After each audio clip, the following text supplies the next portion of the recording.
في حربها الغير مشروعة في مناطق الدفاع المشروع في جبال كردستان، مما أدى إلى استشهاد العديد من قوات حماية الشعب في مناطق ذات وآباشين.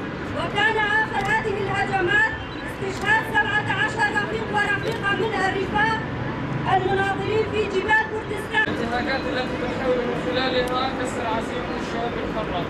هذه الانتهاكات ضد مناطق الشمال والشرق سوريا من خلال قصفها بالطائرات والسيارة، إلى أنها لم تقف عند هذه الحد، بل إنها زادت في ممارستها اللا إنسانية من خلال استعمالها الأسلحة المحرمة الدولية. من هنا من خيمة الصمود والمقاومة، خيمة أخوة الشعوب الحرة التي تجتمع فيها كافة المكونات من كرد وعرب وتركمان وشركس، إن الأنظمة الاستبدادية الحاكمة على رأسها الدولة التركية الفاشية التي كانت تحارب كافة الشعوب وتقوم بارتكاب المجازر بحقها، لأنهم كانوا يطالبون بالعيش بحرية وكرامة. بين عليهم جسدا بالفعل يريدون، والآخرين سيتم القضاء عليهم بأسلوب الاستيعاب والإبادة الثقافية، أي ما فعلناه بالروم، الأرمن، اليزيديين، الآشوريين والسريانيين سنفعله أيضا بالشعوب الأخرى.